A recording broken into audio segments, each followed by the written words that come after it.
This is Live from the Table, the official podcast of the world-famous Comedy Cellar, coming at you on Sirius XM 99 Raw Comedy. Available also as a podcast, available on YouTube for those who want that multimedia experience. Those that want to see us, our beautiful faces, some more beautiful than others. This is Dan Naturman. I'm here with Noam Dworman, the owner of the Comedy Cellar, who I just saw in Las Vegas, a special treat. Came out to visit me in Vegas, also had some business to take care of, the nature of which I am unaware of. But I think the club is still in business. Still there. We're still there, Dan. Periel Aschenbrand is here. She's back from where she was. South Carolina, was it? Yeah. And she's going to Paris next week. Well, she's a real globetrotter. Yes, she is. And we have with us Boston's favorite son, Peter Boghossian, a philosopher, author of A Manual for Creating Atheists, and How to Have Impossible Conversations, a very practical guide, and that sounds like something we could really use right now. Indeed. Given the state of division in our country. Max Marcus is working the soundboards, as always. So I assume, Noam, you wanted Peter back for a particular reason? Well, he's one of our favorite guests that we've ever had, and we hit it off. Very kind. And we're going to have dinner later. Are you ordering Il Molino? Or you guys are going out? Need to know basis. Okay. And no, we're going to Noble. Oh, okay. Well, I guess I'll just have the Comedy Cellar fare. You can eat in the employee dining room. We saw the employee dining room in Vegas. Anyway, as we were just saying, when you came on, of all the things that really piqued the interest of our listeners, it was when I lamented that as I've gotten a little bit older, I feel some slight cognitive decline. Right. And by the way, let me say as an aside, if you watched Trump last night, he kept referring to people by their positions rather than their names. The governor of Virginia. Now, I know what this is because the names are not popping into his head like they used to. And he's describing them by their positions. And if you see anybody ever older during an interview and they say, well, the ambassador from France, very, very often you can see the name's not coming to them, or they're not 100% confident that they have. Noam refers to his wife as that woman I live with. So anyway, I complained about it, and Peter said, he's better than ever. Yeah. And I got emails. Can you please tell me his regimen? And so go ahead. So I just could not turn him up, Max. Turn him up. Good. I simply couldn't believe the number of emails I received. I was just shocked by it. You said it was like thousands. Turn him up, Max. Yeah. So, hello, Max. Max, testing. No, I couldn't. Am I sounding okay now? I didn't hear any difference, but go ahead. Sorry. Okay. Well, that's all right. It is what it is. No, I was really stunned by how many emails I got. So I'm more than happy. And then basically I don't tell anybody what I do because no one's going to do it. So there's like totally no point. But so just to be clear, I don't understand any of the mechanisms for this, but I've read the literature. I follow the Huberman protocols. So like today, for example, so I'll give you a few things and then I'll tell you the real kicker that's helped me more than anything. And it's going to sound completely insane. So I don't have caffeine until 90 minutes after I wake up. That's been a huge deal. I intermittent fast. Now, let's go. Caffeine is good. Let's zoom in. What is the rationale for waiting 90 minutes before you have caffeine? Okay, so to be clear, I don't know any of the mechanisms. I just know what the experts say you should do. Okay. And then I look for commonalities in those, and then I pursue those. But what I do is, so this isn't a peer-reviewed study. It doesn't have to be. I'm the only one in the study who matters. And if it makes a difference to me, I do it. If it improves the quality of my life, I do it. So I've been making these little micro adjustments. So I intermittent fast. I took dairy out of my life, which was a huge. Let's go slow. Can we really just intermittent fast meaning? So I don't eat from noon. Sometimes, like yesterday, I really didn't eat at all. But I don't eat from.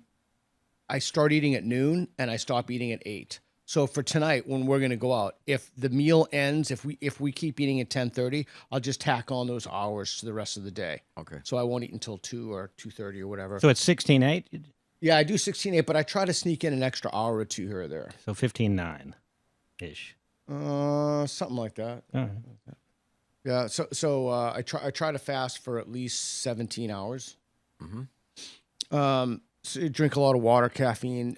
I took dairy out, but I will tell you the number one thing. And again, I'm completely cognizant of the fact that I'm going to tell you this thing to sound truly insane. The number one thing I have done that has not only improved my cognitive functioning, but improved my life radically, is that I do not tap out from exhaustion. My coach, Matt Thornton, the author of The Gift of Violence, taught me this. So I do jiu-jitsu pretty seriously. In fact, I just did it here. Periel. Yeah, one of the Do you do jiu-jitsu? No, I said you did it on Periel. No, I don't. That's was that's courtship. post dinner. Just kidding. I've now seen the back of my mind. Oh God, sexual harassment. I can't she make doesn't any care. jokes about that. No. But the idea is basically, no matter how tired you are, you don't quit. You just keep going, and you do so. You can't get the same thing from a treadmill. You kind of can't really do it from weights. It has to be long term, over an hour. So I'll basically wrestle with guys half my age, and I'll tap out if they get me, if they what have you. But I will not tap if I'm tired. I simply will not do it. And I think that has built a kind of muscle in my. Again, I know it sounds crazy, but in my being, that I don't quit when I'm tired. I just am utterly relentless. How often do you do jujitsu? As much as I can. Okay, but that's like It depends when I travel, like 3-4 days a week. okay. So like regularly, it's Very regularly, yeah. And at 50, I'm 58 now, but there is something about you just want to die. Like you have someone on you that's choking you. You can't breathe. do you drink alcohol? Yeah, I do. It's Chianti. Yeah, very good. Yeah, so I try to eliminate or reduce sugars. So Chianti is a very dry wine. But again, from the Huberman protocols and elsewhere, and then you see some stuff in the Blue Zone diets where they've looked at diets from people in certain parts of the world that correlate with longevity. So I always stop at 2. Well, you said you feel like you're dying, but you still don't tab out. I mean, I would imagine that reduces your quality of life to feel like you're dying every day, or do you enjoy it in some perverse way? No, it increases your quality of life because over time when you do it, you develop a capacity to not quit. But is the actual process painful? The process of not tapping out when you're completely exhausted. It's so crushingly excruciating. So So you would probably that like it. that in and of itself decreases your quality of life. That you have to do this soul crushing, No. excruciating thing every day. No, because it's a scale. And on one side, you get the benefits of it. And the other side, you get the short-term punishment from it. So a lot of people, I'm trying to find it, but a lot of people swear by jiu-jitsu. Yeah. And there's this, and I've wondered about, because there's this whole kind of macho, forgive me, side to a lot of politics that's going on now, where things are being measured in terms of liberals have low T, and more clear thinking people have higher T, and then there's this just wonderful interview on NPR going around. Oh, that's with right. Ira I Glass tweeted and these that out. guys, and Yeah, they started comparing their T levels, and they didn't know how low T. It was like barely above female levels of testosterone, and they are a bunch of, forgive me, like beta-ish males, and they're and then Darryl Cooper of Martyr Hitler Maid. and Churchill denial fame, the last thing. One of the things he swears by is jiu-jitsu. He says, if you do jiu-jitsu, it changes your life. 100%. Wow. Universally. Yes. Without exception. And do you think it changes your take on truth, the take on the world? Yeah, that's a really, really good question. So I've thought about that a lot. So 2 things. I think that we all need a corrective mechanism for when we think about things. We need a way to correct our cognition so they align with reality. And jiu-jitsu, you can't fake it. Like, it's not, I mean, we could put Periel in a black belt and put her on the mat and she will instantly learn what would happen to her. So it can't be faked. And there's a built-in humility to it. I want to throw out a curveball, if I may. I also think that there's a moral component to it that nobody talks about. And that moral component is that if you're placed in a situation over and over again where you can hurt someone and you don't, even, when you're frustrated, when you're tired, and you just stop when they tap on you, that develops something very profound in you. Specifically for males, I think it develops something very profound. Could it develop into a disrespect for an army that's killing civilians? In other words, an army that you think is overzealous. Say they're being overzealous because I know what it's like to have that kind of superiority of strength. Yeah. And I know how important it is to forbear, and they're not forbearing. Fuck those guys. They're creeps. Yeah, it's interesting. I'm trying to think if I should reveal this. So Reveal. I've been I've been talking to someone to do a TV show where I would go in the prisons. This is what I did my dissertation on. Kick off my shoes. And to help inmates reason through problems, to help them reason morally. And I was watching, in preparation for this interview that I did, I was watching these videos of that this company, I'll tell you the name of the company. It was Lucky 8. Maybe I shouldn't have said that. I don't know. But you said reveal. Sorry. We can cut it out if you need to. So, no, it's okay. So, but I was really struck by one of the scenes in this where this guy, for whatever reason, doesn't like, I don't know why I'm pointing to you, but Jews? no. Nerds. He doesn't like the way that this guy is eating. So he just walks over to this guy and punches him in the head, and they get in a fight. And I was just that was incredibly profound to me. It's like, has this guy not had any, there are some people when they are on top of you, it is a kind of soul-searing agony. So like my coach, when he's on me. My wife knows all about that. I just met her tonight. Yeah. So like when you breathe in, every time you exhale, they'll just take 1/10 of an inch of space, and they'll just do that until you suffocate. So I have a friend of mine, I will not mention his name, but somebody punched his pregnant girlfriend. And he got behind this guy, got him in a rear naked choke. You know what that is? No. Come here real quick. Oh God. And he knocked him out. And every time the guy came to consciousness again, he kept knocking him out again. And he did that for hours because he punched his pregnant girlfriend. Now, there's no virtue in being the victim on the receiving end to that, because you have to have a mechanism that allows you, when you say stop, to stop, right? So that's just something that happens to you as opposed to willing. Willing is probably the best way to think about it. But anyway, I'm a big believer. But it's interesting. So I do think it cultivates a certain disposition in people. I do think it's like a moral muscle. So to tell you a quick story, I have a buddy of mine I do jiu-jitsu with. Both of these guys have been doing it for like, I don't know, 15 years. And one of the guys was the prosecuting attorney, and the other guy was on a jury. And you know that process of, I think it's called voir dire, where you pick the jury. Voir dire, The people come in, and so you have to disclose legally. You have to disclose if you know anybody on the jury. And so my buddy disclosed that he works out with this other guy. He does jiu-jitsu with this guy, and the judge asked the defendant, the defense attorney, if that's okay, and the guy's like, "Yeah, sure, no problem." Okay, that guy does not do jiu-jitsu. I can tell with unshakable certainty, no sane person would ever allow that, because you're constantly in this position where you have to trust somebody. So, and that cultivates a kind of real relationship. A bond, right? Yeah, in a way that I don't think, now to get 500 emails from people who do model trains, but in a way that putting together model trains with someone in a club doesn't do that. There's something about it because it's an activity that both engages reality, and you have to have trust in someone. It's like those furries in the My Little Pony. Not exactly. You know about that? No. Oh, whatever. Go ahead. No. Well, I know about the furries. Trust that your sparring partner won't inflict harm on you. Is that? Well, he's gonna. Well, that they'll stop when you say they'll stop. That they won't break anything. That they'll. But anyway, my point about the cognitive. So that's a big thing for me, is that. Now, can I just go back to something you said, because I want to make sure. Anything. So somebody exhales, and then the person who's fighting him takes up the space. Is that what it is? Yeah, I can show you on any of you guys. Maybe Periel. It's just, okay, so I'm laying on top of you, usually on the side, but not always. Mm-hmm.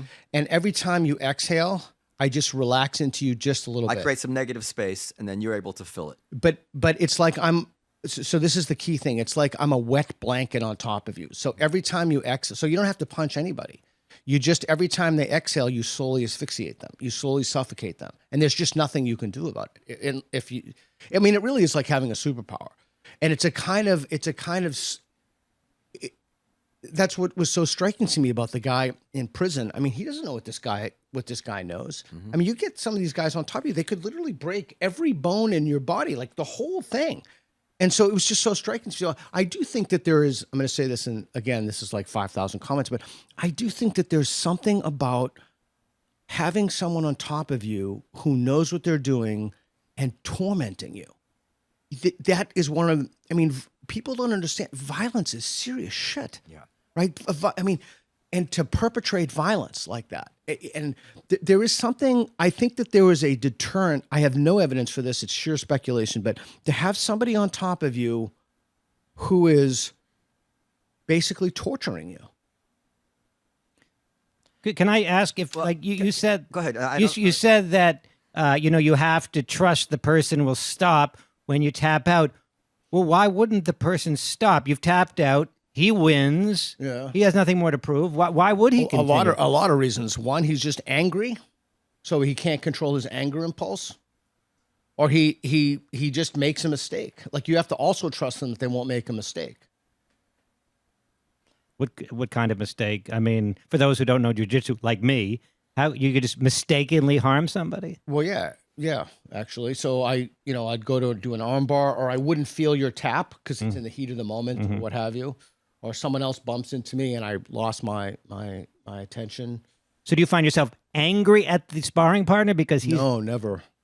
No, I think it does. I genuinely believe it builds in a kind of humility because there's always someone better than you. Unless you're Gordon Ryan or Hardger Gracie, there's always someone better than you. Always. So would you guess that somebody who knows jiu-jitsu would be more or less tolerant of, for instance, violent criminals? Would you likely expect them to want to see them punished? I don't know the answer to that question. I do think that the people who take it tend to have a certain disposition. They tend to be slightly more small c conservative. They tend to be Slightly more what? Small c conservative, like more. They tend to be have small c. Yeah, I think it's like schmaltzy. Oh no. Small c conservative. Yeah, I think they tend to have a somewhat of a reality bias. They tend to not go by lived experience, to put it in contemporary. But back to the question, I think that's one of the reasons that's greatly contributed to my mental acuity. One in a suite of things that's helped me tremendously. But you can do jiu-jitsu and still tap from exhaustion. So that lesson of not quitting unless someone's going to break something or you're going to fall unconscious. That's the lesson that you can only get from, as far as I know, from that one skill. And also, there's an aerobic fitness to it, right? Yeah. And that's I know is known to be correlated to mental acuity. Yeah. Is keeping your and I brain think healthy. as you get older, it's very difficult for you to run that extra mile or lift that extra weight. You really need some kind of active resisting opponent on you. And then you take a whole host of supplements. I do. Creatine, D, I mega dose vitamin C. Rapamycin or metformin? I take everybody who's looked into this even a little bit takes metformin. It's one of the most studied substances in history. It's pretty easy to get a prescription for if you It's have a diabetes med? Yeah, high A1Cs or even medium high. As we get older, our A1Cs tend to go up. Specifically, it's generally correlated to weight, type 2 diabetes. But yeah, metformin's a great supplement. Now, how do you tease out with so many moving parts what is actually working for you? It's taken me years. So look, It's like Rogan when he had COVID. It's like, I got better. He said it was ivermectin. But you're in super shape. You do this, you do that, and you took ivermectin. Why would you think it's the ivermectin, right? Yeah, that's great. So I guess teasing it out over the years. It's funny. It's like, I have gray hair, and all these people ask me for advice that they never. It's weird. I always tell people the same thing. It's like a triangle. Diet, sleep, exercise. Are you sleeping? What are you doing? How much sleep are you getting? Are you snoring? Because if you're snoring when you're sleeping, you could have sleep apnea. I've heard that. Do you have blackout curtains? Do you look at screens before you go to bed? Oh, that's the other thing. Every time I wake up, I can't do it here because of where I live, but I try to, first thing, no phones. I try to look at the sunlight first thing in the morning. So how's your sleeping? How's that going? And then what's your diet? What are you eating? How many carbs are you eating? What are your sugars? And you can see it when people, when they're overweight, their face is bloated. And it's usually, not always, but it's usually sugars. And then what's your exercise routine? What are you doing? So even the exercise routine, it's like a nested triangle. So I try to stretch. So yoga's great for that, but I just don't have the facility to do that. You need resistance training, especially as you get older, for your ligaments. And then you need cardiovascular. I mean, these things are not complicated. I mean, there's an overwhelming body of literature on all this stuff. Now, you do acknowledge that some people, when it comes to their weight, some people are just dispositionally overweight, and they really struggle. Oh, that's true. Do you mean dispositionally, like I have 3 kids and they eat the same dinner, and one of them gains more weight than the other. And the other one can't. No matter how much she eats, she doesn't put on any weight, and they're just different metabolisms. Okay, well, there are 2 things people consistently lie about when you do studies. They lie about their sex life and they lie about their diet.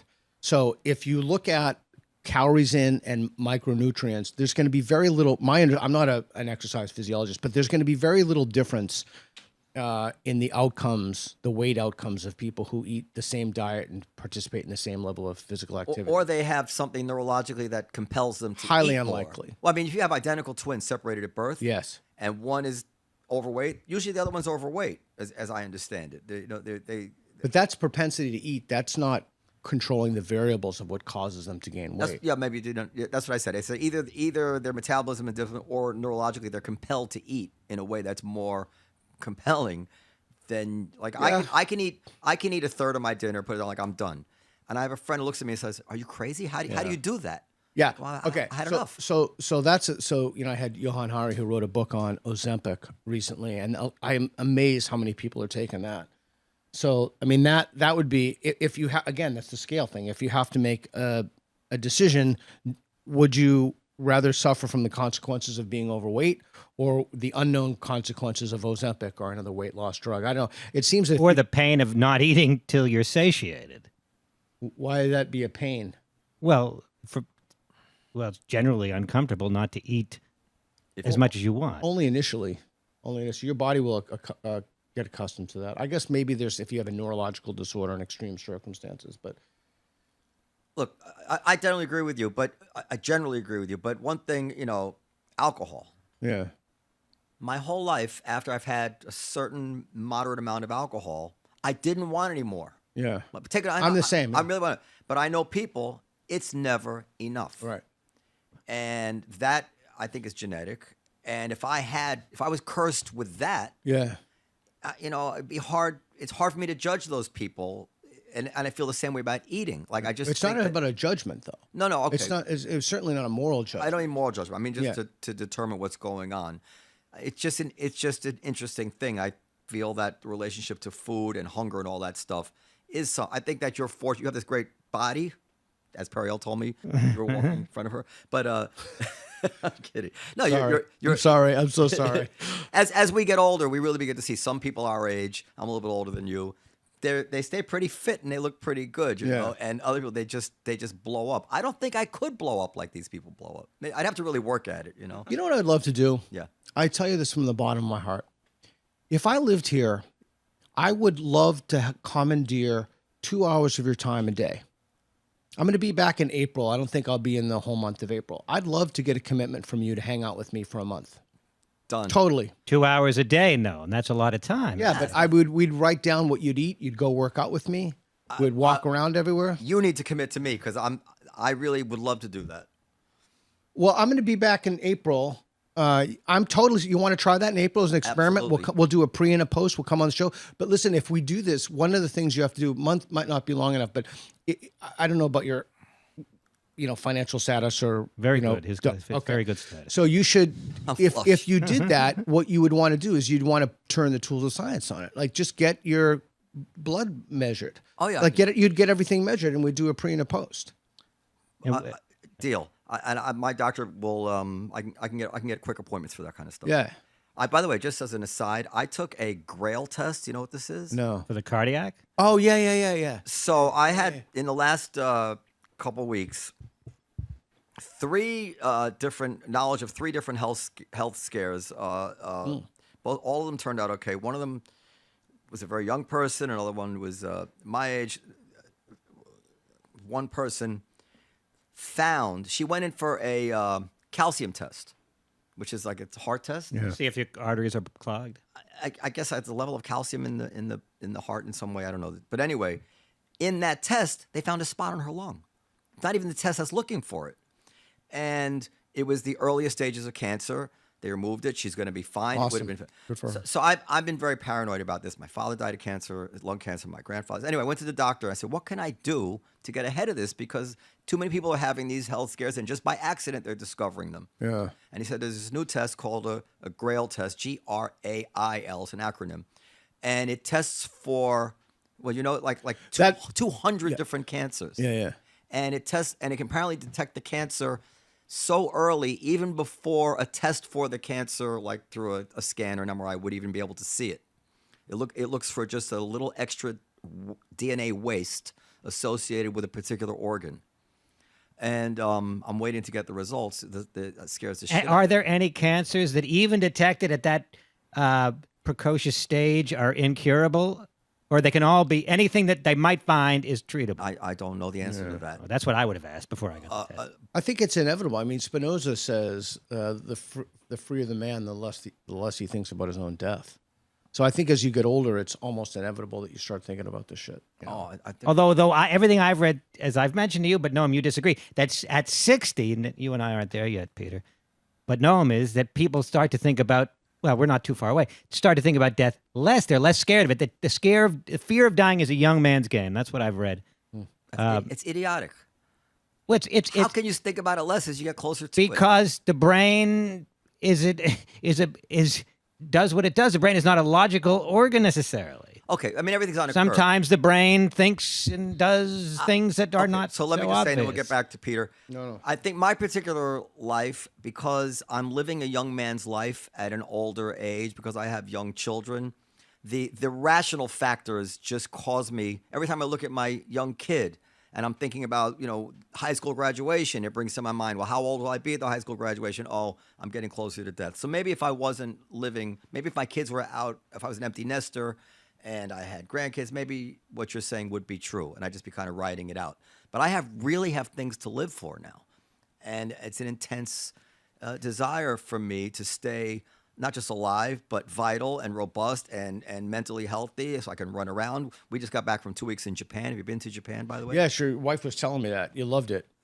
Amazing. I heard it's super cheap now, too. Yeah, it was cheap and just amazing. And I was very happy that at 62, I was the most robust one out there. I was the only one not complaining about the heat. I was running up the stairs. I mean, I could still do it, And I want to be able to do that at 70. So that's why it's on my mind. So you could be right. I have a very important question. Do you meditate? I do. Okay. I do. I'm I'm that like an is amateur meditator, though, just to be clear. okay, but like every day? Because I have found that when I meditate every day, even if it's for 5 minutes, I have noticed a really big difference. Why are you laughing? For any number of reasons.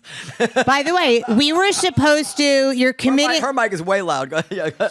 You're committing to this 2-month You said her thing. mic. If I can do it, her mic to if Yenta? I can do it, I'm out of the country for 6 months and then I'm off for a year. But I will be back in April. We were supposed to go take a meditation thing together. Okay. Why are you doing that? You don't think meditation works either? I'm convinced it does. The studies show it does. The people who take it are not who swear by it are not flaky people, in my opinion. 100%. I have no doubt that it. You just don't think it works for me. I just can't imagine what you're detecting in terms of the up and down of your like what is it? What is Periel without the meditation, and what is she with the meditation? I can't even. All right, hold on. We'll talk about that time. Okay. But I would want to know the answer. Okay, to go that ahead. question. Go ahead. I find that I'm a lot less anxious when I meditate. Good. I wouldn't necessarily be able to detect that, so I'm going to accept that. But it really I'm much more measured kind of in like my reactions to things. Like I think that it really I think I'm more focused like in my work and writing and just like She's written 2 books, by the way. Yeah. in dealing with you. Like I don't get just enraged immediately. I just like take a moment.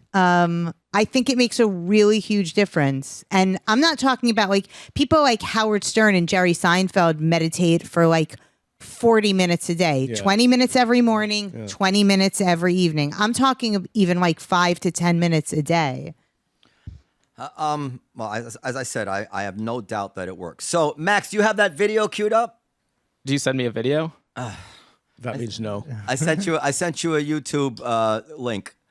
Let me pull it up now. So Peter has his ongoing series. Now, what's the title of it? Where the people stand on? The Spectrum Street Epistemology. Yeah. So I wanted to show the teaser to your latest episode about Gaza. I sent it to Max. Do you have it, Max? Street And then you epistemology. tell us about Accounting it. software. Yeah, just the ad needs to play real quick. Yeah. So we Max, go. get an account, please. Please get an account. We go all, we go all around the world and we do this and we ask people questions about. We actually last night we asked people questions about the morality of eating cats and dogs and whether or not we can make judgments about moral communities, because we're not having these conversations in our academies, right? We're not teaching people how to think, and we're not, even worse than not teaching them how to think, we're teaching them that they shouldn't talk to people with whom they disagree. Right. So make sure it starts from the beginning, Max, and then let's show it. Just the teaser is very that good. Everybody has the right see, Max? to aggress back when unjustly aggressed upon. Max, that's going to just stop for a second. Self-defense. Rewind it all the way to the beginning. It's 34 minutes, though. Okay, this is the intro. So, by the way, moments after this, so I think that everybody has the right to aggress back when unjustly aggressed upon. That's going to be opinions, and then they Max is a little stoned. So I think that Max, everybody you has stoned? the He's right Gen Z. To aggress back when unjustly aggressed upon. That's going to encompass like your right to self-defense, your right to self-determination. If somebody unjustly aggresses you, you should be allowed to defend yourself. I think that also applies to governing entities like the Israeli government. I think that because they were unjustly aggressed upon on October 7th and countless times prior to that, they should have the right to defend themselves against that aggression. That seems to be pretty unending. Guy took a step. You moved his to left. slightly agree. Okay. What caused you to move to slightly agree? Clarification on terms. Yeah. Okay. So they stand on Okay, those. Max, go ahead. They stand on those mats. Strongly agree, slightly agree, neutral. We go all around the world and we do this. We're out of the country for almost 2 straight years, and I just want to be absolutely 100% clear with you. There were pro-Hamas, not pro-Palestinian. There were pro-Hamas demonstrators at UCLA. At UCLA when we were there. We invited them over. They did not come. So this is not like we cherry pick people. I don't know any of these people. I knew the other guy on the line, but that was the first time I met that guy. We go to parks. We're going to be doing this in school systems here in New York City, actually. High school kids? Yeah, all minority. I probably shouldn't mention the name of the place yet, but all minority high school kids, and it's just a way to reason more clearly, to kind of calibrate the reasons that you have for your strength of your belief. So did you see how that guy moved? He moved one line because he heard something that persuaded him.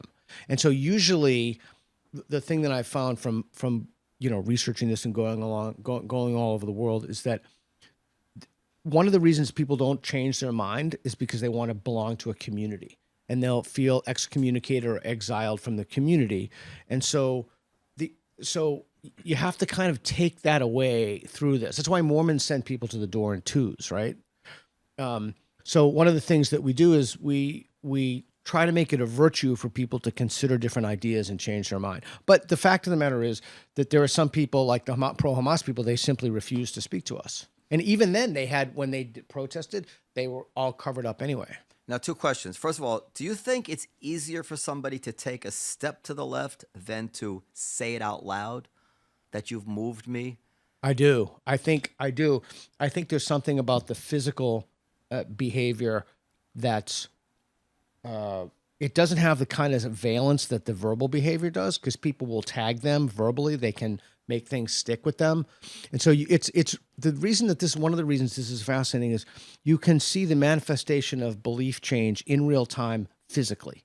Like you can physically see people change their beliefs. Now, how many pro-Israeli people move towards the Palestinian side or the? Well, let's see. I'm trying to think how many times. I think we've done this 3 times. Man, we had some bangers of people doing it. I'm trying to think. I don't think I have a big enough sample size to answer that question. Would you have a experience or a guess as to what argument would be the most powerful argument to get an Israeli advocate to move towards the Palestinian side? Okay. That's a great question. So that's one of the things that we do. Once they go on the line, I will say to people, what would it take to change your mind? What would it take, not for you to move all the way over, but to move one mat from agree to slightly agree? And then I'll ask them. So that's way better than me telling you. So I'll ask, okay, so what would it take to change your You mind? can ask Noam. No, go ahead. Go ahead. Well, no, that's what I do. I just say, well, what would it take to change your mind, no matter where someone is on the spectrum? And then I'll ask the other person, is that reasonable? Can you provide that evidence or reason? And then Can we do that here, though? Can we ask somebody here to experiment what would change Noam's mind? Yeah, we can talk, but we're not walking around, so it's a little different. He needs to do it verbally. But I get emails, so I'm considered to be a Zionist, right? Of course I am, but I'm a pro-Israel guy.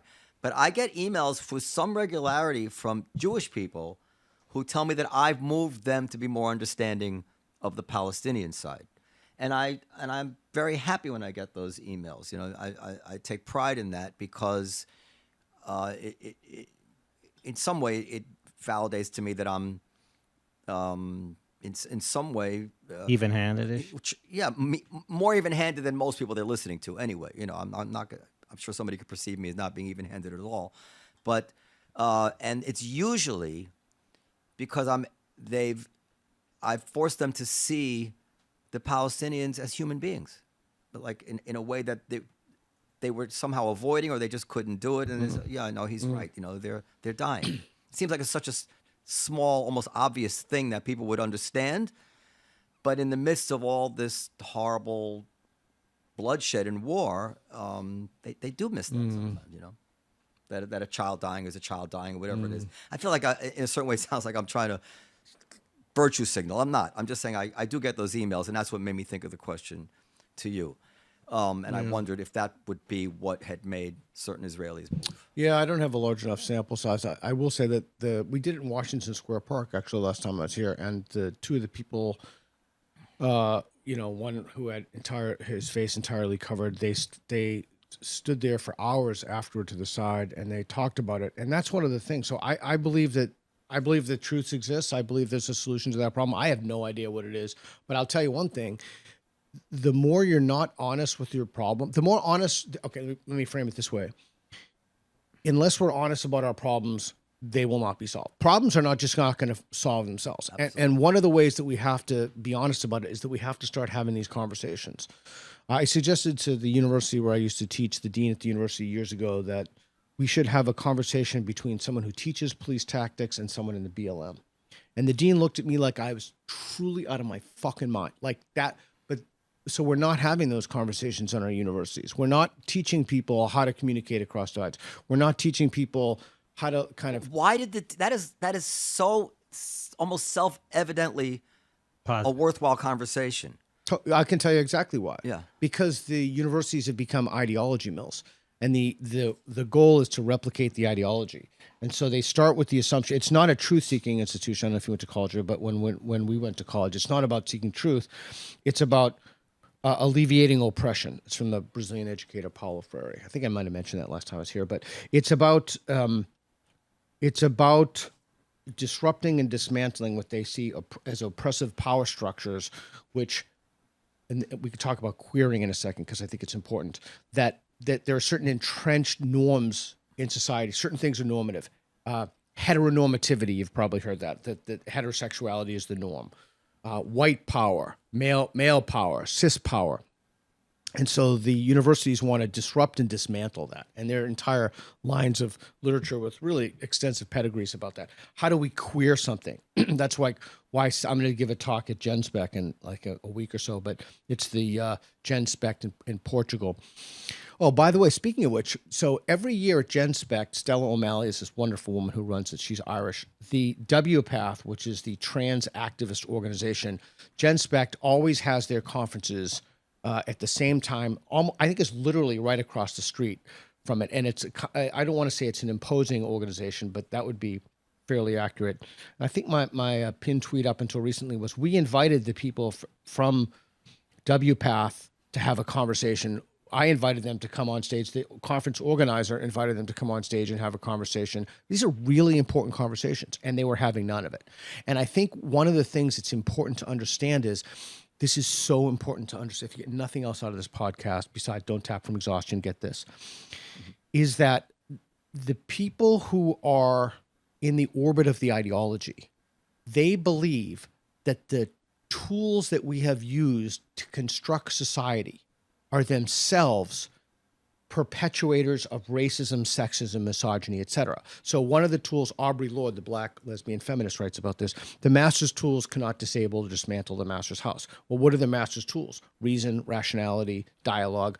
They believe that dialogue is the thing that got us in this problem. So they're not going to use, they don't want to have a conversation with you because they believe that that's perpetuating, that privilege seeks to preserve itself. It's called privilege preserving epistemic pushback. So that the powerful will never give up, the privileged will never give up their privilege. So therefore, you have to kind of destroy. So back to your question. So the universities seek to disrupt and dismantle what they consider to be existing power. List those master's tools again. What were PEM. Well, reason, rationality, dialogue, discourse, epistemic adequacy. Reason and rationality, logic. Correct. If we ever find life on another planet, Yeah. those are the only things we can count on will be a universal language. That's correct. The only thing that we can count on that another species will have to understand is logic. Yeah, I'll reason. What else? Yeah, I'll throw one out. I gave a talk at the Ramsay Center in Australia a couple of years ago that I believe that this is obviously rampant speculation. I have absolutely no evidence whatsoever for this. But I believe that any society that's capable of spacefaring, like high-level, sophisticated societies, the way that those beings would communicate with each other would be through a form of Socratic dialogue. Like they'd have better questions that they'd ask themselves, so that it's not that they'd be like, I don't know if you watch Star Trek, like Klingons, where they have 100 names for war. It's a myth that the Eskimos have many names for snow, but many words for snow. But I think that there's something at very sophisticated or high levels of advanced society that has to have a kind of Socratic method. I could trace that out to you. It's, like something begins in wonder, you formulate a hypothesis, you question or reject that. You question that hypothesis, and then you accept or reject the hypothesis. Sounds like a sci-fi novel in there waiting to be cool, yes. born, Pretty if cool. you're interested in writing it. Well, I think that's how demigods and gods, if they were demigods, I think that's how they'd communicate with each other. All right, let's get to just because we have to talk about it. The debate? The debate last night. I only saw pieces of it. We were doing the I Spectrum saw- Street epistemology. Well, what'd you think? I only saw pieces of it. Anybody watch? But if you can lay out what you saw, we can comment on it. Well, I thought Trump got his ass.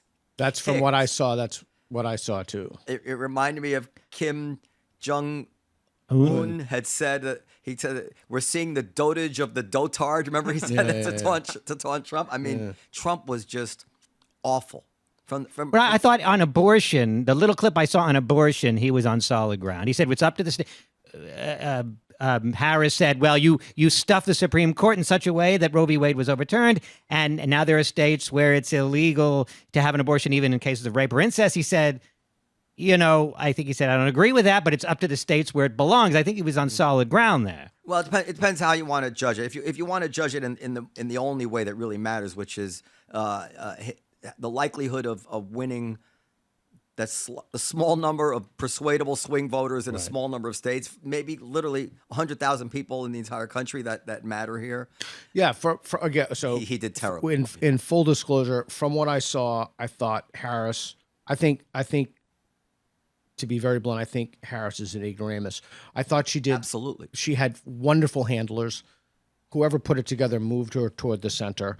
Her policy proposals, which she oddly enough just put out, I thought they moved toward the center.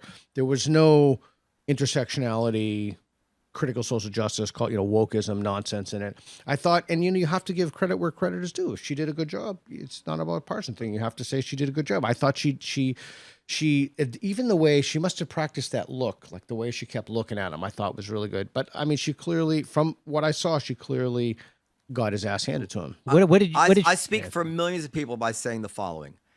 The only way I could stomach Trump is if I could just count on him being normal, just being measured and normal, and just his policy I have no huge problem. I don't want to see all the illegal immigrants rounded up and chased out, but I don't actually think he's going to do that. But in general, I just want to know that he can be normal. And with her, I want to know that she's not a left-wing lunatic. Well, she is a left-wing lunatic, and I don't think he can be normal. Right. She did a good job of not looking like a left-wing lunatic. Completely agree. And he did a terrible job of looking normal. And that was the whole ball game. So as a if a generic Democrat has a slight advantage over a generic Republican or over Trump in this election, she did a very good job of meeting the bar of a generic Democrat, and he did a terrible job of Well, meeting. what did he say in particular that gave you pause in terms of his ability to be normal? He didn't respond The to cats? He didn't respond to the questions. He got baited on things. He wasn't lucid in his thinking. He didn't question some of the questions that came into him. He just wasn't a thoughtful person. Yeah, first of all, it's Shocking. It's a tribute to how great this country is, that in a certain way, empirically, we have evidence that it actually doesn't matter very much, that these leaders, they sit on top of the country, and the country is what's great. And unless the shit really hits the fan, they don't really, they say we created 20 million jobs. No, I create jobs, right? Look around, I create jobs. They don't do all that much. And so But the shit has hit the fan. right, and it can again. But I'm just saying, like, it's just interesting that you could see these two idiots are running to be president. Truly. And the natural Truly. thing is say, what kind of country is this? But in a certain way, it also it brings to relief just how amazing this country is, right? Like, you can't say the same thing about North Korea, right? You might be able to say the same thing about England or France. I don't know that how much their leaders I don't know. Influence things, but I heard she He- didn't he- say anything about anti-Semitism. now listen, like I said. So what I was getting to is that in the old days, not that long ago, I remember Obama versus Hillary. They were having a pretty intelligent debate about the minimum wage, about the purposes of taxation. Should it be to equalize? Should it be to raise money? I remember they asked Obama, what if raising the tax rate actually brings in less revenue? He says, I'm still for it because just on principle. I remember, like, we used to have a high level debate. There was not actually a single back and forth about any policy matter whatsoever. Not one. Yeah, and in my opinion, and you guys are certainly free to push back on this if you want, the most important issue wasn't talked about at all from what I saw, and I looked online, the deficit. I want to know, I would have started with that question, how much is the deficit? Give me a specific plan to get us out of the deficit. If I were going to interview those guys on the show, I think I put a tweet about this, I'd put a blank world map on the table, and I'd tell them to fill it out.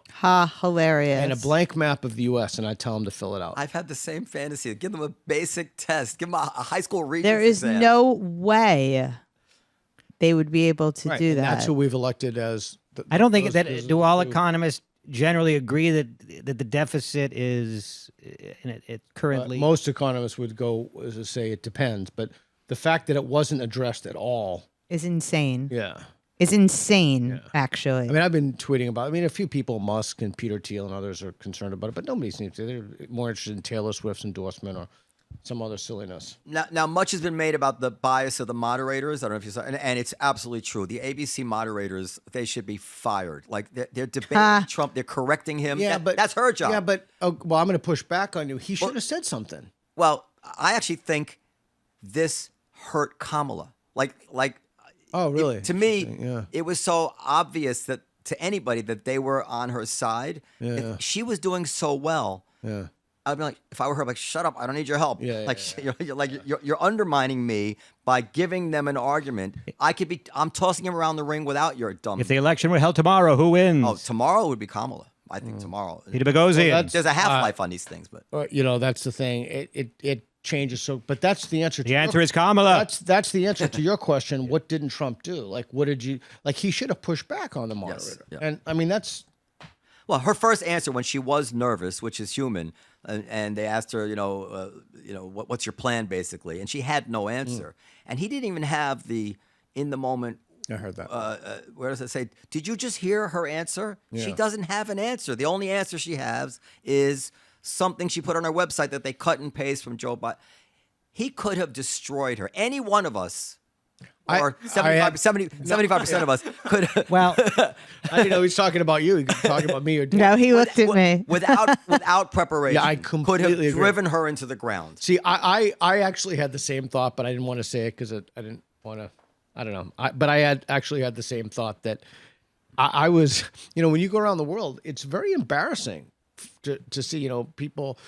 It's very embarrassing. But I will say I think that two things. I think you're correct. It is a testament to the strength. I mean, who is the leader, the commander in chief? Where's Biden? I haven't heard any. I know he's on. He was in New York last night, wasn't he? 16-day vacation, and I think he's in New York today for the He was 9/11. yesterday he was in New York, yeah. Okay. Well, we haven't heard much from him. I mean, he's the definition of a lame duck president, but it's an embarrassment. And if you'd said, okay, of the existing candidates, who would you like to have seen in the runoff?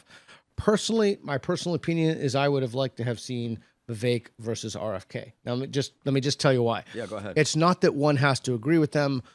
It's not that one has to disagree, but these are smart, very, very smart, very sharp people. I genuinely believe that they have a love of country.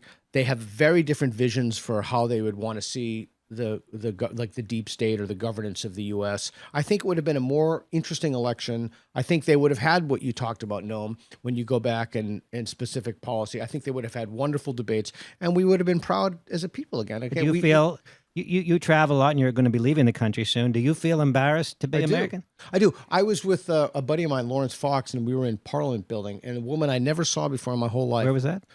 England. Oh, okay. She walked up to me. She was a parliamentarian, and she said, I literally had never seen this woman my whole life. She said I was with my buddy Reed, who's not here today, but she said he was here last time. The guy in the chair over there. She said there was a time when an American president's word meant something, no more, and she walked away. Yeah. Well, I have three, but I just have three letters. For anybody that thinks being American is shameful, GPS. That's us, baby. We invented lock, Israel? stock, and barrel, the whole thing. No, I mean the machine of American entrepreneurship is strong. The spirit of America is strong, but we have a sickness in the country right now. We have ideological capture of our main institutions. We have a deeply polarized electorate. I mean, I could go on. We have deficits that no one's talking about. We have problems that no one's talking about in general. I am deeply concerned about our main institutions being captured. A legacy media is captured, as you saw last night. Scientific American, ACLU, SPLC, they're all ideologically captured. And the reason that people don't trust the only people, survey after survey, they trust is their own physicians. The reason people don't trust the institutions are because the institution is not worth trusting. So that's what the postmodernists get wrong about things. They think that the power of the brand comes from the brand, but that's not true. The power of the brand, like Harvard, comes from the fact that they produce quality students. It's the brand, it doesn't self-perpetuate. Yeah. So we have no trust in our main institutions anymore. And on top of it, we have a distrust of expertise. I mean, we need experts to function. Right. The society needs some kind of expertise, medical expertise, economic. So, and forgive me for looking over, I was trying to find something, but this is my beef with RFK. Yeah. Is that I've tried to look up some of the smack that I've heard him talking like on the Rogan show, whatever it is, and it just can't be found. The guy makes stuff up or exaggerates stuff to a degree which I think is disqualifying and shouldn't be tolerated. And one of my beefs with what's going on, and this is also related to Jewish issues, is there's just too many conspiracy theories theorists out there. Tucker, Alex Jones, they go on Rogan, Brett Weinstein, Eric, Candace, your favorite. Kennedy, and you know, some are better, some are worse, but they never turn on each other. And they're all somehow, I used last week, like they're becoming innocent by association. And I think this is very damaging. It's very damaging to Jews as well. But I was on this song before October 7th, before the Jewish thing was really front and center for me. Okay, so let's talk about that because I think it's important. And then and actually, can I say one other thing before? Let's come right back to that. In arguments, very often, I always look for the exhaust chute in the Death Star. Usually, in a good argument, very often with a good debater, there's a small pellet to a very small that can blow up the whole Death Star, you know? And Trump didn't find any of them yesterday. But I want to give one of them, which I think is really not being used. I couldn't find the exact quote, but it's there. Do you know that when they were pulling out of Afghanistan, Antony Blinken said that the Taliban has assured us that they're going to have more female representation in their governance, and if they are concerned with being welcome in the community of nations, as I'm sure they are, they will do this. And so public-private partnerships to have more women. And of course, more recently, the headline that women are being prosecuted for speaking out loud. The fact that this guy, that this government, that the people with this worldview could be so fucking obviously stupid as to think for a second that the Taliban was going to start respecting women because they want international credibility. This is disqualifying. Right. And that's almost all you need to say. Right. Vote for her. You should have. If you can should have accept that, advised vote for her. Trump. Yeah, you should have advised Trump on that. Right. Like there's nothing else. You can tell me anything else you want. You're going to have to explain to me how Yeah. you can have a guy like that in charge. The other thing So, is- but if you feel that that's the Death Star, then you're voting for Trump.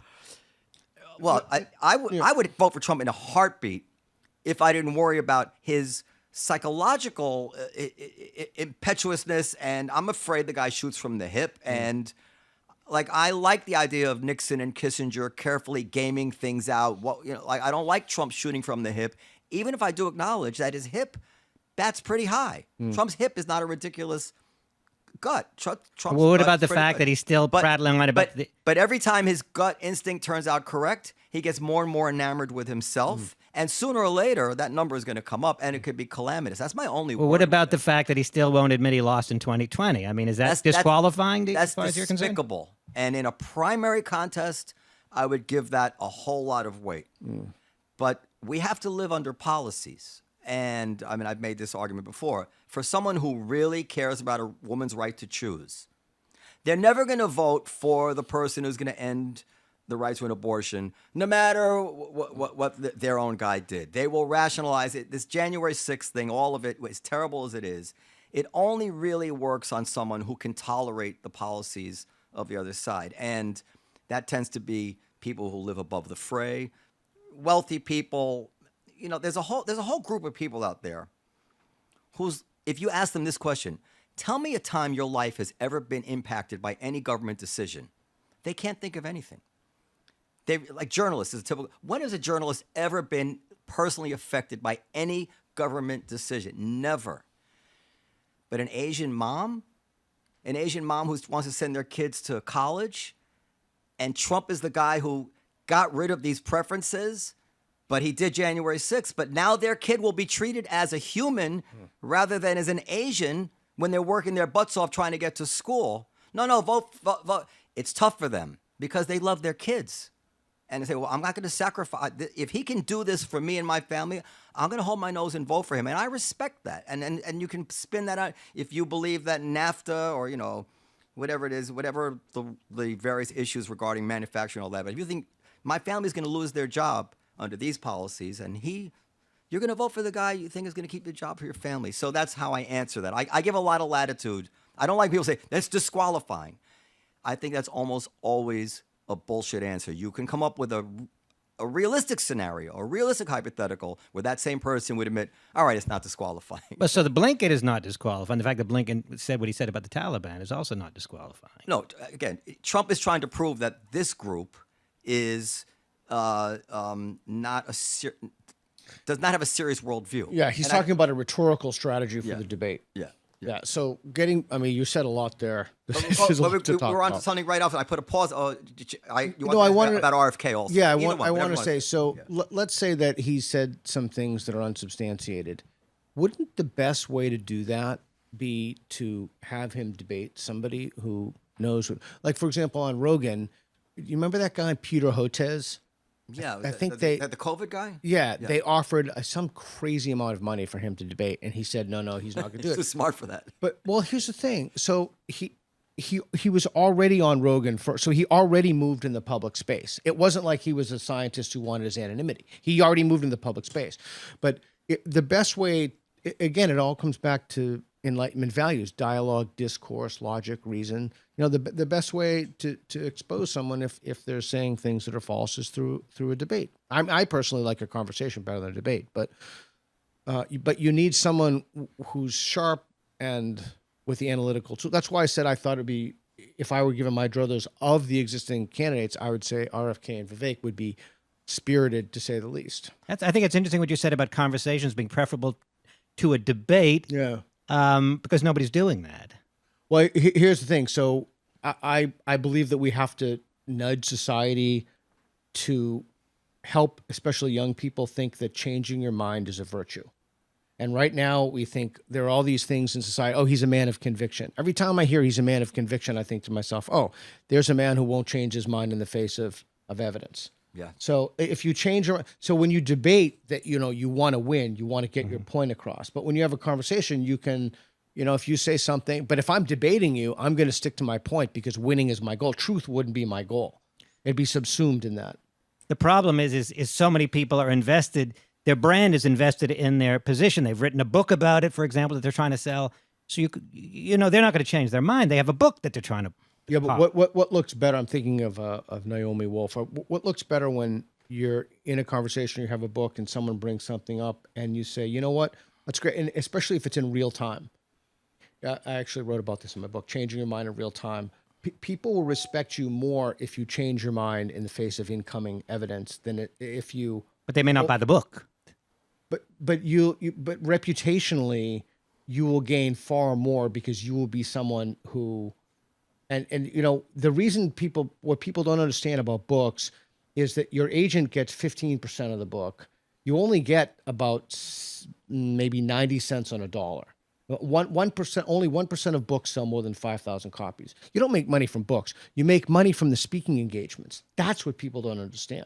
So reputationally, you would be far better if you cultivated a reputation of somebody who's humble and sincere and willing to change their mind in the face of incoming evidence. But we do not have that as a social value right now. We are not teaching that in our institutions. Our academies have failed our children.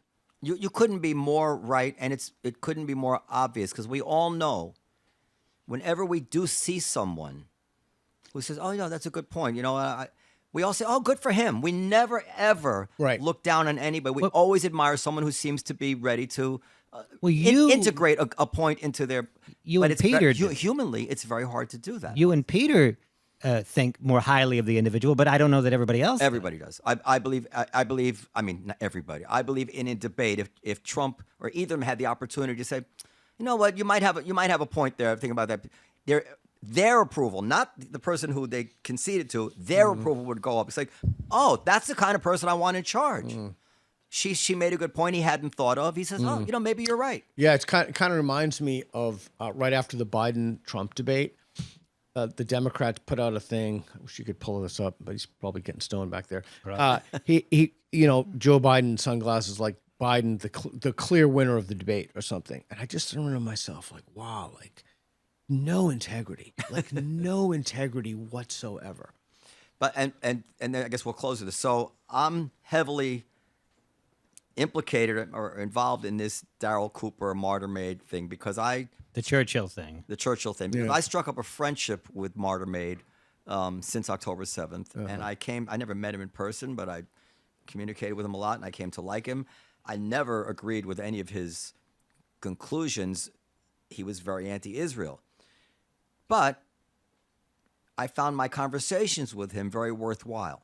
And he would stick to the facts, and he would acknowledge when I was right about something. And he would make points that I found interesting and I hadn't heard anywhere else, and I felt were enriching. Yeah. So I kept my relationship with him, and I defended him. I didn't see this whole softness on Hitler's side coming. Softness on Hitler. Softness on Hitler. Should be the title of the episode. Softness on Hitler. And I can't really defend him, although I think I have a more complex understanding of him. I think there's much more of a religious overlay to what he's about than people are realizing if you really read his tweets. Also, I've written some stuff about him, and he's answered me in certain ways, but he's never refuted my accusation that he sees the hand of God, somehow that God is just not a bystander in Jewish history. In some way, the Jews are being having consequences for their dismissal of Jesus. Anyway, so that would speak to Dan's point, and that the best way to engage him would not be to call him a Nazi. The best way to engage him would be in conversation. Absolutely. Right? That's how you change the moral mind. That's how you reach people. And I would totally defend you. Speak to him. He's an interesting, very talented guy. However, he did duck a debate with this guy Andrew Roberts, the most eminent Churchill expert who did a Piers Morgan interview and really just seemed to just destroy Daryl's arguments. I mean, it seemed that way. And then Daryl refused to debate him. And for the first time, I actually lost a different aspect of respect for him. I suppose Daryl could, in lieu of debating him, simply point by point address all of the points that Roberts made. And I'll even go as far as saying I know that Daryl is actually sincerely shy, sincerely has anxiety. He's not. Oh, well, then that would have been the perfect solution then. They could do it? Yeah, they could write it out. But- Why are you making excuses for this Nazi sympathist? Okay, I have a sickness in me. I don't like. It's Not your so infuriating. It's not just your like sympathist is a word, but okay. No, I have. I mean, like I tell you, I have anxiety, and you're like, "Oh my God, be quiet! You're being insane." This fucking literal Nazi is shy. Oh my God, poor thing. I'm saying that I had in the past asked him to debate certain things, and I know that he's always reluctant to get into debate. Who gives a shit? So, Okay. Can I? Like, can I how are weigh- you allowed? Peter, Can I Peter, weigh- Peter, you Can I say weigh what? in on this? Is By okay? all Go ahead. means, Do you Hit know it. who Daryl Davis is? no. Okay, he is a guy you should have on your show. Like, Okay. no question at all. Yeah. So Daryl Davis is a black guy, and We do need diversity on the show. well, I'm going to tell you this, and you're probably going to think I'm BSing you. I'm not BSing you. And he's a musician by trade, but his passion is befriending members of the Ku Klux Klan. Oh, I know. I do know this guy. Yeah. Yeah, so he has, I don't know, like a closet of 100 abnegated, like, I mean, robes of Klansmen. He's become friends with them. The way, thank Jesus, the way to reach people, I mean, if you look at the older data of people who are more likely to accept homosexuality, for example, it's if they had a friend who was homosexual. If you really, it depends what your goal is. Is your goal to understand the position and attempt to sway them to your position? If that's the case, then calling him a Nazi and just not talking to him is only going to entrench him in his beliefs. You have to talk to these people. I mean, there's just simply no other way. But you will. But for sure, you will risk one thing. All of the people, you'll then be contaminated because people will freak out at you in your own tribe or side, say you shouldn't talk to him. Yeah. You're bad. But No. It's fine to talk to them. Yeah. It is fine, but like, let's not make excuses and be softer on them. Explaining why Daryl's not debating. I don't buy that. I think that's bullshit. You think that Daryl's not No, debating? I didn't actually say whether it was or wasn't. I just think that it would be. I am so allergic to seeing journalists leave out relevant facts in stories, meaning a fact which if a reader heard it somewhere else say, well, you didn't tell me that as well. Like I'll give you a perfect example. Everybody thinks that Trump saying go peaceful and peaceful and patriotic is bullshit. He didn't mean it. Fine. It's very likely he didn't mean it.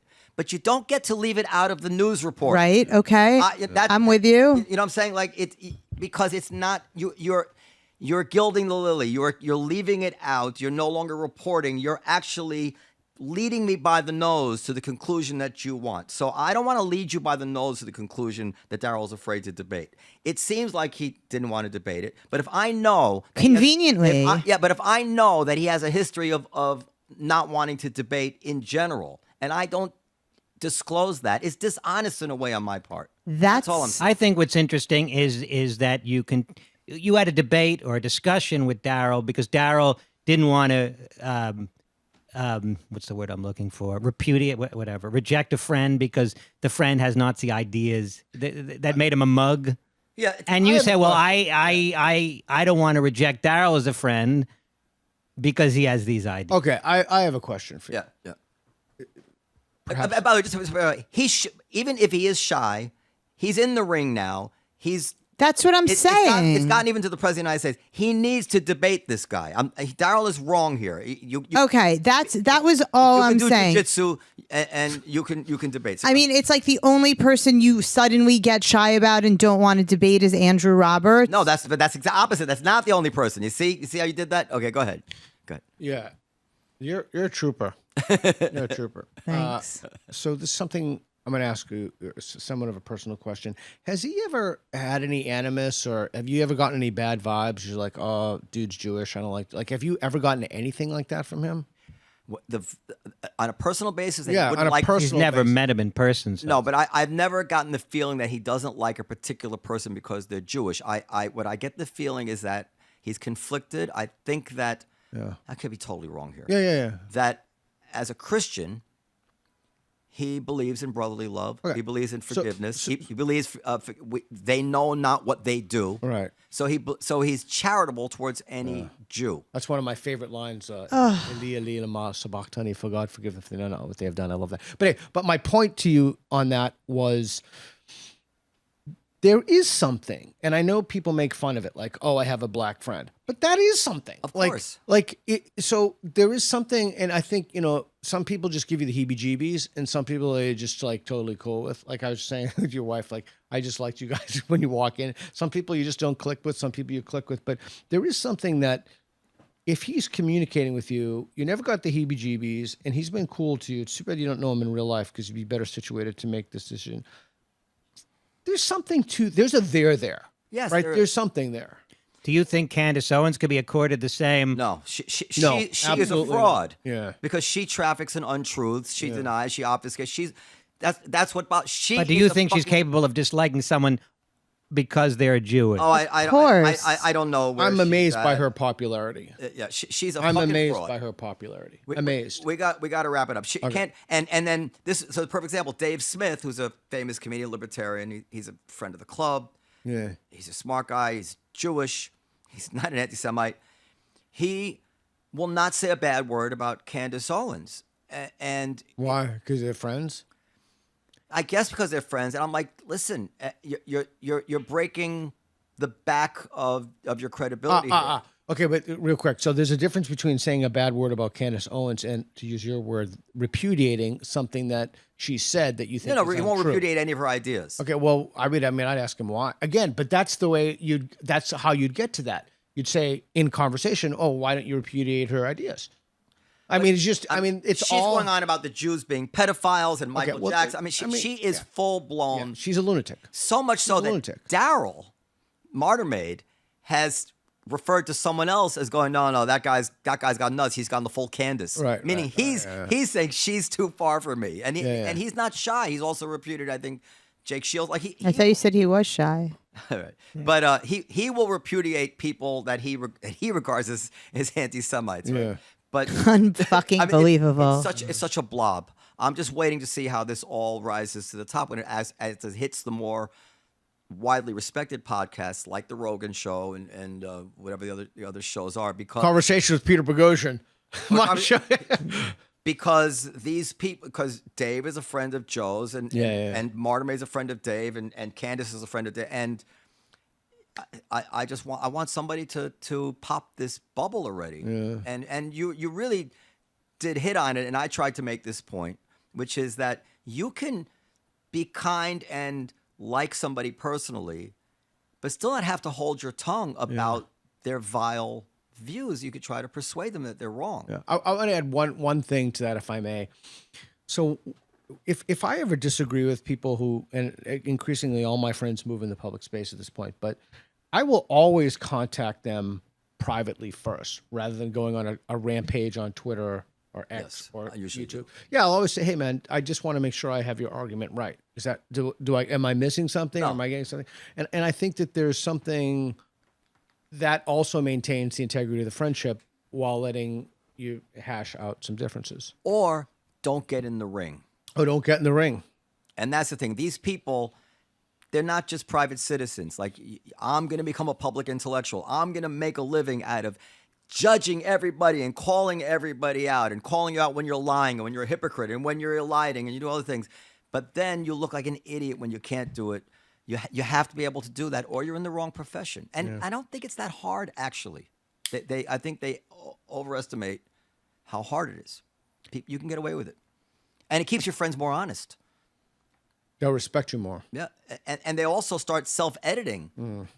Like, we all do this, like when we know the people who are going to be reading what we say and write, and I think of myself, well, what would Moynihan say about that? I begin to channel their particular points of view, and then what would Periel say? Yeah, well, and then actually, it's not catering to them. Then that process actually causes you to find flaws in your own thinking. For sure. You know, just That's the corrective mechanism that we talked about in the beginning again. they say that by the way you ask, if you ask ChatGPT to approach something from a particular point of view, it will give you a different answer. And I've learned that myself too. Like one of the things, like if you ask me how to get to 57th and 7th by car, I will very likely give you the wrong answer. But if you ask me, can you figure out how to get to 57th and 7th by car? I will channel a different thinking process. I'll start thinking about the directions of the streets. It's very interesting. And I will more likely and more quickly get to the right solution. And I'm sure you can think of other examples like that. It's like asking me to figure it out, to use a different part of my brain than just the kind of gut response. Yeah. So if I My asked gut you, response gets worse and worse as I get older. Yes. so if I asked you, why do you have this incessant need to surround yourself with raging anti-Semites? You would say, Listen, You do? no, but there is something else. I know you. It's interesting. okay. It's interesting to there's 95% of what I do in my life is the same way we talked about this last time here, is to enjoy myself. And I can't help it. I find the experience with these people like Daryl very interesting and entertaining. I don't mean in a flippant way, like to be belittling it. I mean like it's a good way to spend my time. I like it. Yeah, I'll piggyback off of that. If all of your friends believe as you do, you need to get a new set of friends because you just deepen your convictions. And we talked about convictions. You just deepen your convictions and your beliefs. So it's good to have. I know it's the thing, but ideological diversity. It's good to have people who believe different things. And Is there any limiting principle at all? I got to get to that reservation. Okay. But you guys, we gotta go. Wait, I'm going. You're coming 7:30. Oh, that's right. That's Nice to right. meet you there. Well, we'll wrap it up because you're late. Feel free to talk off mic. Or you could come now and wait. No, I'm good. I'm good. Is it close to here? Yeah, it's like Okay. 5-minute cab ride. Okay, well, why don't we wrap it up then? Since No, but it's good. well, is there any limiting principle to that notion of having friends that disagree with you? I mean, Well, look. So everybody has their red line, right? Everybody has their. If I meet someone who violence is my red line. So if I meet someone who is a murderer or wants to kill me because my What about if they? grandparents are What if Indian. that? What if they were a murderer, but they served their time in prison and then came out? Yeah, and I mean, it would depend. It depend on the they served their type time in prison and then came out as gay? hilarious. That would be rather odd. It would just depend. I mean, it's an unsatisfying answer, but it's a truthful answer. Is there genuine contrition? What's the context? What's the situation? like horrible sincere? bludgeoning. Yeah, I mean, were they on drugs at the time? Were they out of their mind? I mean, it just depends. So it is a lot of forgivable sin under a certain. And what is your red line? My personal red I line. mean, everybody I has have a their lot red of red lines. I think that a lot of Micro penises are only in the dating realm. I mean, a lot of people said, I'm asking this because I think a lot of people said that after October 7th, they really lost a lot of friends or got rid of a lot of people in their lives. And so, Yeah, I think, well, as a general rule, I think kind of that Pareto distribution is good. You should spend more time with the 20% of the people in your life to develop and nurture those closer bonds and closer friendships. I mean, like, I'm not going to be friends with somebody who's homophobic, for example. Oh, I could really? That's interesting. Could you be friends with someone who didn't like blacks? No, Could you be friends with someone who didn't like Jews? I think that somebody who didn't like Jews probably couldn't be friends with me. Well, let's say they could. No. Okay, could you be friends with someone who didn't like little people? Midgets? No, that's Could you be friends horrible. with someone who didn't like obese people? No. Okay, so you're Like these are all the same person. Like this is like a person who has like some like narrow view of the world of. Well, what do you want to get? What do you get out of your friendship? Why are you friends with somebody? I mean, what's the point of a friendship for you? I like to be friends with people who are kind and funny and smart and interesting and have good taste. And So like Noam was saying that he seemed to be implying anyway that friendship was for entertainment purposes, at least in part. That he enjoyed conversations and debates and sparring with people that he disagrees with. Right, but that's different than being like a homophobe or a racist. Like what kind of a person doesn't like black people or gay people or Jews? I mean, this is like somebody who has some kind of like fucking sickness. Okay. What if they're amazing but they happen to be like a pedophile? Okay, so for you, it's not the fact that they don't like blacks or, obese people, whatever. It's that you think that is Indicative. there's something deeper, some deeper moral or character flaw there. So that's why you couldn't be friends with them. Well, I mean, the thing itself and what it's indicative of. Okay, Like, so I'm not could sure. you be friends with a pathological liar? No. Could you be friends with someone who cheated on their taxes? Interesting. That feels a little bit less. Of course you could. I mean, it depend. What do you mean by cheat? Like not everybody, but Yeah, not me, but many people might, not declare something that they some earnings that they. Yeah. Could you I be don't friends with a kleptomaniac? No, come on. That's like crazy. Like that's like indicative of some like Okay, deep.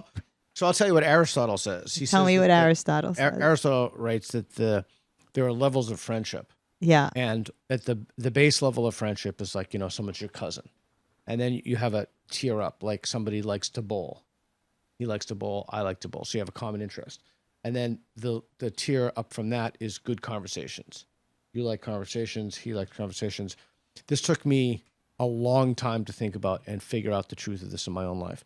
The highest form of friendship is between two virtuous people. Mm-hmm. I mean, you've got to let that detonate because that's quite profound. If you want, base people can never. There's a long history. The Romans have this. Seneca says this. A lot of people. I'm interested in friendship, and I was writing on a book on friendship until my agent rejected it. But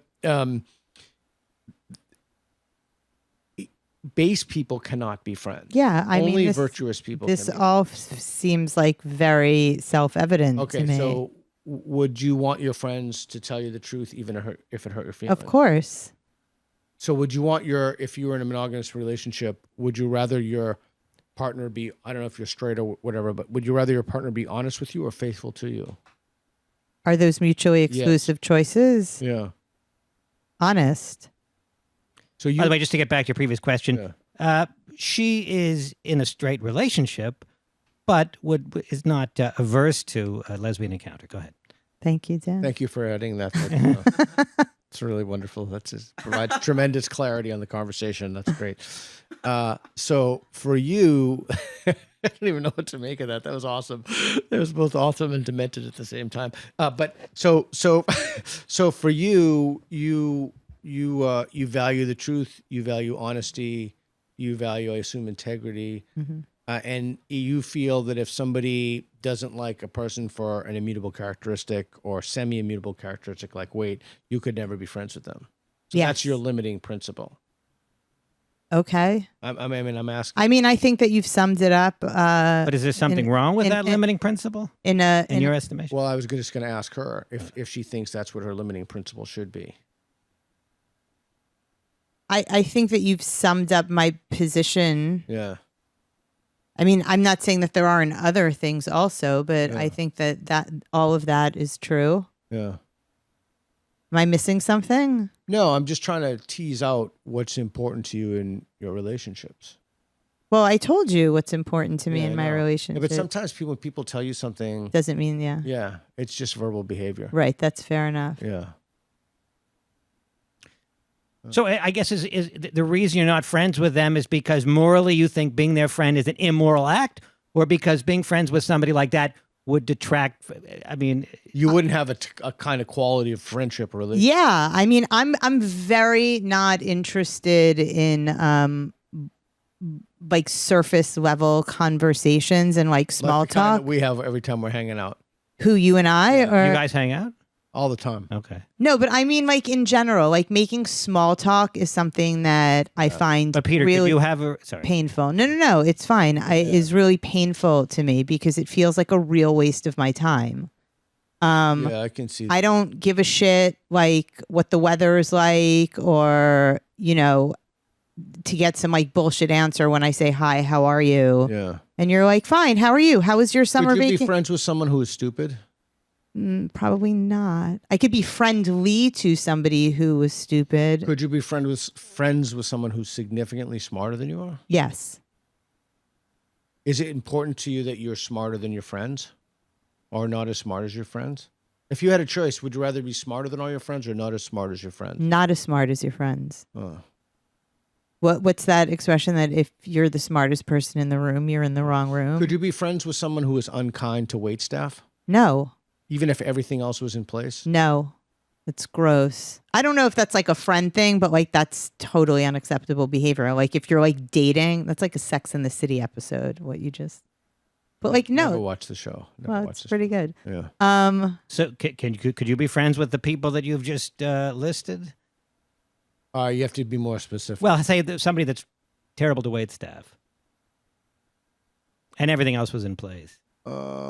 Probably, yeah. I think it depends what you mean by friends, but Would you be mortified if you were sitting there with somebody and they were treating? I mean, being terrible to wait staff is indicative of a much. I would actually say, "What's up, man?" Like, why? And they would say, "I'm insecure," or like, "I feel like shit about myself." Yeah. So then there's at least something to work on. You can at least. Yeah. No, but that's a question. Like, would you be friends with somebody who is so insecure that making other people feel badly about themselves the very fact that they said they're insecure and they gave a reason for it means that there's hope that they can ameliorate that behavior, right? So, Right. so I But think they wouldn't say that. I'm saying that. Oh, well, I mean, then I have a conversation with them, like, why are you being a dick to the way? I mean, I wouldn't say it like that, but why did you do that?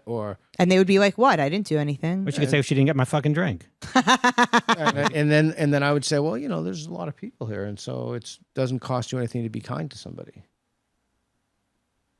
But did you see what I just did at the end? I just waited, I paused, and I didn't fill in that little verbal lacuna. Like I do think that those are opportunities to reflect with people.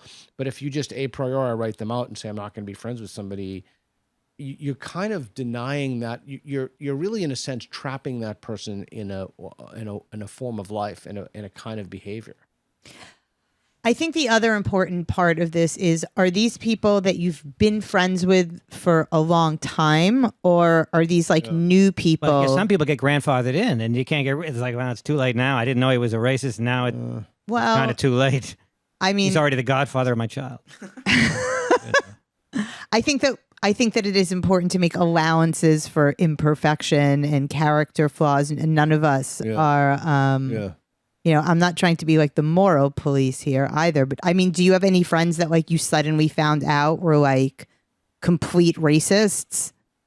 I have friends that I found out are just psychologically manipulative in relationships. Okay, well, that's a person to end a friendship with. Like, that's fucked up. Yeah, well, would depend on the kind of friendship you had with them. Well, I mean, I think the word friendship in and of itself implies... What does it imply? It implies loyalty and kindness and understanding and generosity of spirit and an exchange of... So, I mean, you want it to be somewhat balanced. I guess. And funny. Like yeah, I guess I don't look at it like that. It just depends. The other thing is, it depends on where you are in your life too. Yeah, that's fair. So how do you see a friendship? Is just in terms of if you can get good conversation out of it, then that's good. That could be good enough, even if they have. Well, I would like to think that my best friends, they're all virtue friendships. I'm thinking of specific people in my life who I have, like the guy I mentioned, Matt Thornton. I think I have a virtue friendship with him. But is there anybody? But you're saying that there could be other levels of friendship where, okay, this is just a guy we have some laughs, and I'm not going to look too deeply into like his. Aristotle's, like like he likes to have conversations, and maybe he's mean to wait staff, but man, he can talk about Churchill or what have you, or That's we love to do bowling, fine. or we I'm go out not- once a week. Yeah, I'm not talking about those kinds of. You're talking about friendships. people who you text each other frequently, and you. So let me I ask you, spend like a large Right. portions of time with. would you consider as a litmus test for a friend that you'd be willing to lose their left hand so that they could live? Like, if Maybe a kidney's a better example. no, your left hand. Okay. Are you a righty? Well, no, but the reason that I use that example as opposed to, I don't know, anything else would be a pretty good indicator that someone was a friend. If they would give you their left hand. No, if some lunatic came in here, so if the lunatic comes in and he puts a gun to Dan's head and he throws a chainsaw on the table, he's like, if you chop off your left hand, I won't shoot Dan in the head. Would you do it? Of course. Oh, do you consider him a friend? I do. Okay. But I can almost guarantee you wouldn't do that for me. I'm not sure. We'll see how this conversation ends. Noam keeps calling me. Hold on one second. What is he saying to you? I don't know. I'm not- Well, then. She might, because to an extent, you could argue that she's killing you by holding on to her left hand. Only the people killing me are actually killing me. But yeah. Right. Well, What is he? He just wanted to make sure that you know where you're going. What was the question that I missed? Would I cut my hands off have for a hand you? up to save Peter Boghossian. I mean, there's people that risk their life to save strangers. They jump in a frozen river. Somebody. Yeah, I think it's. I mean, to save dogs, people do that. Yeah. Are you a dog person? Not particularly. You a cat person? No. I'm more of a dog person than a cat person, do but you I'm not. have any pets? No.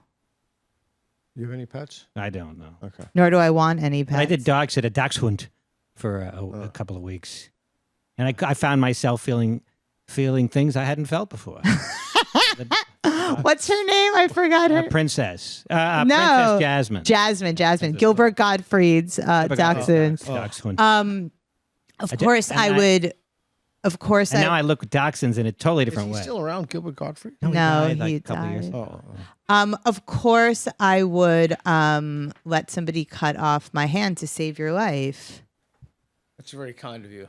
Well, I don't actually have to do it. So I did. What did you say? Just verbal behavior? Yeah.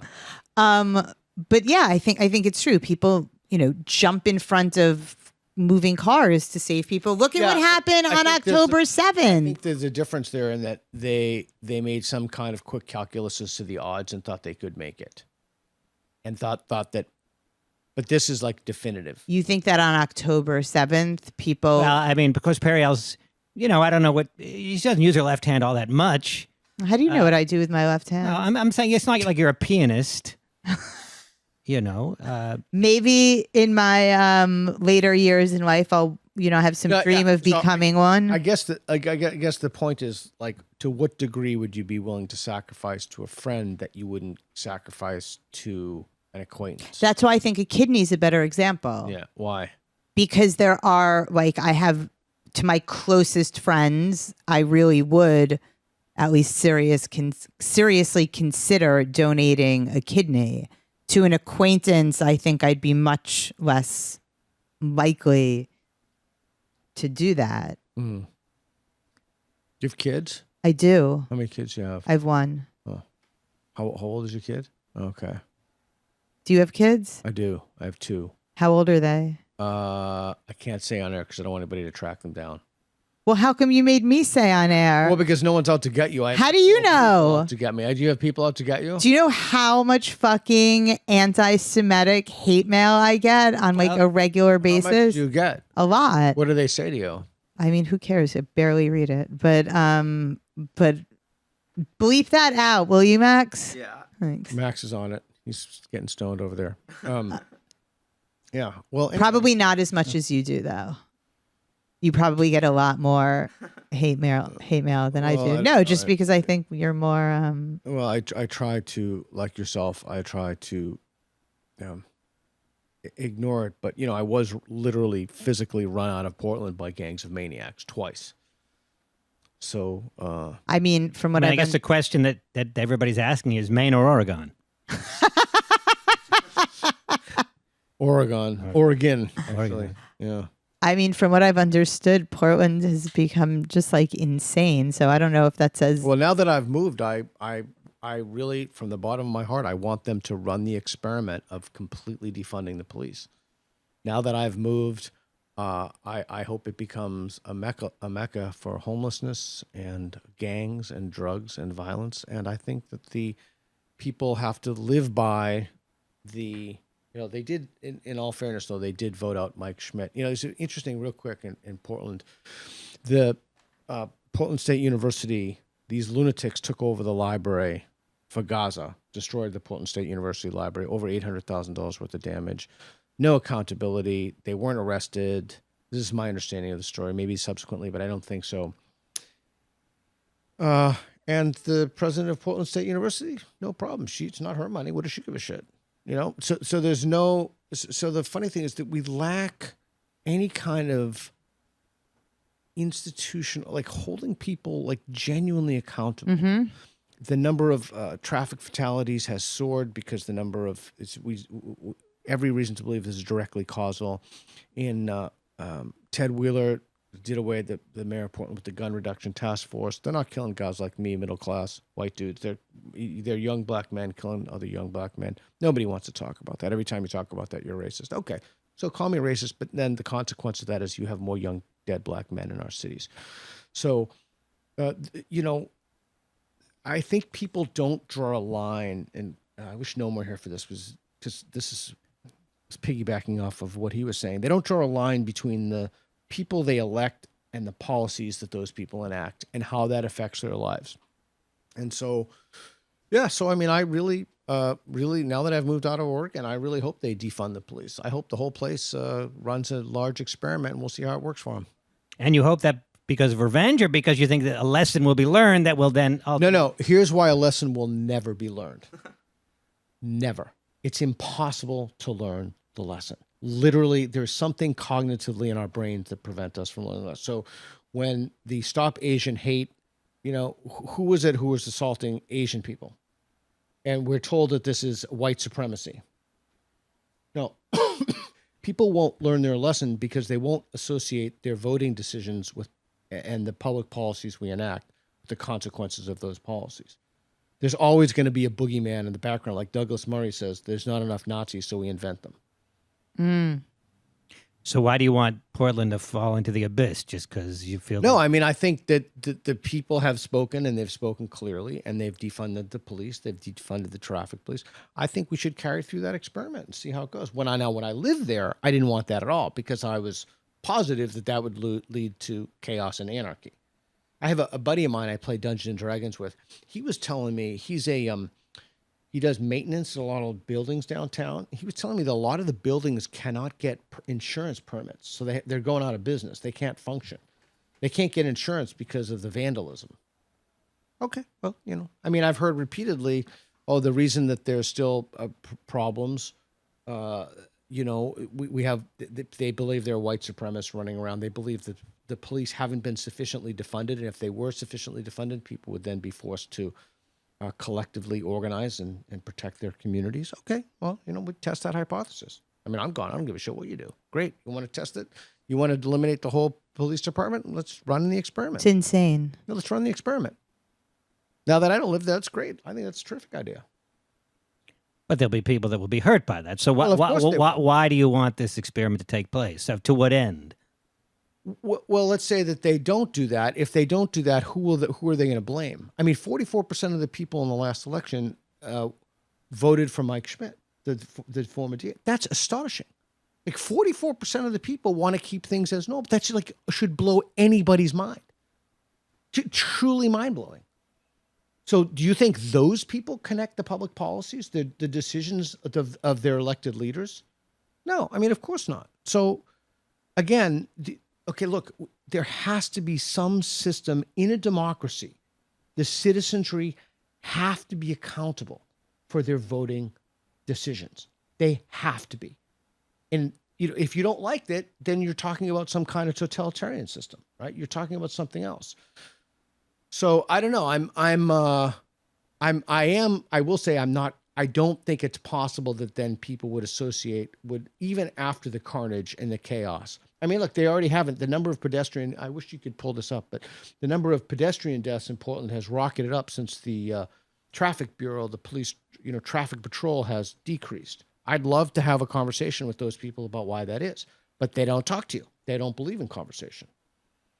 I mean, it's the same thing over and over again, but how else are you going to, what you tell me another way to convince people that they have to take the responsibility of living in a democracy and being a citizen and making informed decisions when they vote. What other way is there to do that other than making them accountable for the consequences? So you think that they will learn a lesson? No, I don't. I think that they'll, in Bowling Alone, he writes about this. I think what happens is that they'll move to other areas in which there are low civic participation. Oh, there you go. This is Portland? Traffic deaths and injuries to pedestrians, 2011 to 2023. Let's see. Yeah, it's definitely higher. This is Portland? Yeah. Yeah, let's see. Just looking at these numbers, it looks like you pulled up Maine by mistake, you idiot. No, I don't know. I'm kidding. So let's see. Traffic deaths and injuries to pedestrians, 2020. Let's see. 2021, I think that's when it went up. It went up from 18. So there it was 15. If you go back to 18, 15, 16, 18 deaths. And then when they defunded the traffic police, it went to 27 and 28. And I guess that's part of 2023. So those numbers. And then if you Google gang reduction task force, you can look at those numbers when they removed the police who were responsible for taking guns away from people, because they found that it was racist, because there was a disproportionate number of African Americans, kids who were arrested. But again, as my buddy says, as Matt says, well, why don't people say that the police are harboring an animus against men? Men are overwhelmingly responsible and incarcerated. The police are, but nobody says that they're harboring an animus against men. But again, it's just that there's a failure to reason honestly about these issues. And part of that is that people are terrified of being called a bigot. Like, that is the worst conceivable thing to them. It's more worse than the number of young dead black men. And I read Glenn Lowry's book. You should have Glenn Lowry. Yeah, I think he has been. We have. I know he's a friend of Noam's. Yeah, that book is phenomenal. It's an incredible life story. And Glenn speaks very... Oh, yeah, I saw an excerpt of him talking about being a crack addict or something. Yeah, and He was? his show. Yeah, and his show is fantastic. And like, there's a guy who speaks with such gravitas and such wealth of experience. But anyway, I guess just my point is that we need to start being honest about our problems. We need to start teaching kids how to think clearly about issues and not have, Paul Graham on Twitter says, if it's difficult for you to think clearly about anything that relates to your identity, then you should really make sure that as few things become part of your identity as is humanly possible. All right, here you go. Thank you. Portland's homicide rate jumped 270% from January 2019 through June 2021, the largest increase compared to 560. And if you look up, if you keep going on that, we know exactly why that's correlated. Yeah, so you can read that article. You can post that article. Again, the victims, we're talking about, you need to break down and get more granular about who the victims are. But anyway, I think that was on OregonLive.com. These problems are soluble. We just need to be honest about them, and we need to ask ourselves, we need to have the tools to start talking to people again. Anyway, that's it. I'm going to go to dinner.